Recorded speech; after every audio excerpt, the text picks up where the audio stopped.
भारत के महान समाज सुधारक, विधिवेत्ता, संविधान निर्माता और दलित समाज के मसीहा डॉक्टर भीमराव रामजी अंबेडकर का जीवन भारतीय इतिहास की सबसे प्रेरणादायक गाथाओं में गिना जाता है। उन्होंने सामाजिक अन्याय, छुआछूत और जातिगत भेदभाव के विरुद्ध आजीवन संघर्ष किया। अंबेडकर का निजी जीवन भी उतना ही संघर्षपूर्ण और अनुशासित था जितना उनका सार्वजनिक जीवन। बहुत से लोग ये सवाल पूछते हैं कि डॉक्टर अंबेडकर के कितने पुत्र थे और उनके जीवन का इतिहास क्या रहा। वास्तविकता यह है कि डॉक्टर अंबेडकर का एक ही पुत्र था, यशवंत रामजी अंबेडकर। उन्हें स्नेहपूर्वक भाई साहेब भी कहा जाता था। अंबेडकर के एकमात्र पुत्र के जीवन की कहानी, उनकी भूमिका और उनके वंश का इतिहास अंबेडकर परिवार की विरासत को समझने के लिए बेहद महत्वपूर्ण है।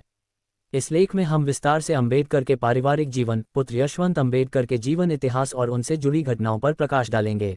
डॉक्टर अंबेडकर का जन्म 14 अप्रैल 1891 को महू, मध्य प्रदेश में हुआ था।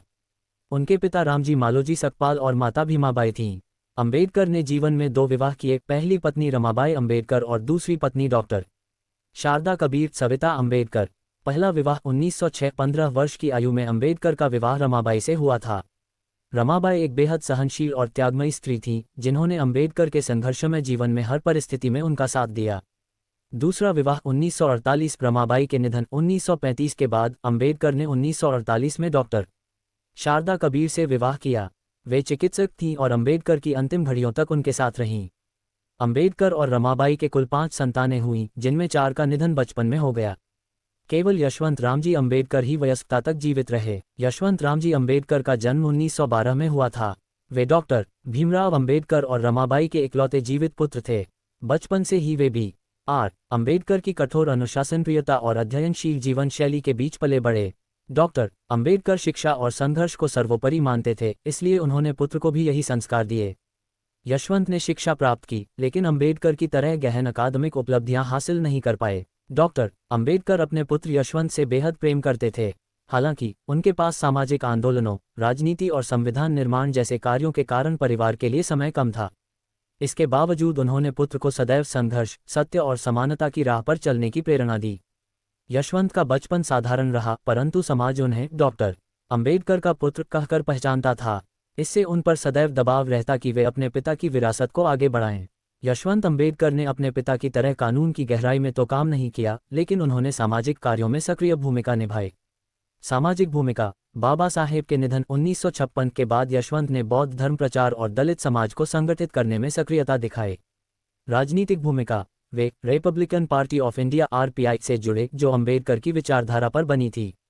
हालांकि वे बड़े पैमाने पर राष्ट्रीय राजनीति में सफल नहीं हो पाए। बौद्ध धर्म। अंबेडकर ने 14 अक्टूबर 1956 को नागपुर में अपने लाखों अनुयायियों के साथ बौद्ध धर्म अपनाया।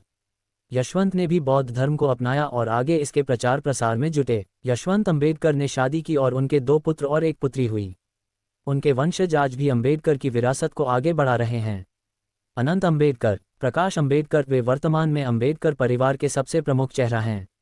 उन्होंने राजनीति में सक्रिय भूमिका निभाई और वंचित बहुजन आघाड़ी नामक राजनीतिक संगठन बनाया। पुत्री पारिवारिक स्तर पर सक्रिय रहीं। डॉक्टर अंबेडकर का सपना था कि भारत का दलित और शोषित वर्ग सामाजिक, आर्थिक और राजनीतिक रूप से सशक्त बने। यशवंत और उनके पुत्र प्रकाश अंबेडकर ने इस विरासत को आगे बढ़ाने का प्रयास किया। प्रकाश अंबेडकर ने 3 बार सांसद के रूप में कार्य किया। उन्होंने बहुजन समाज के अधिकारों के लिए आंदोलनों का नेतृत्व किया। अंबेडकर परिवार आज भी भारतीय राजनीति और समाज में एक सम्मानित स्थान रखता है।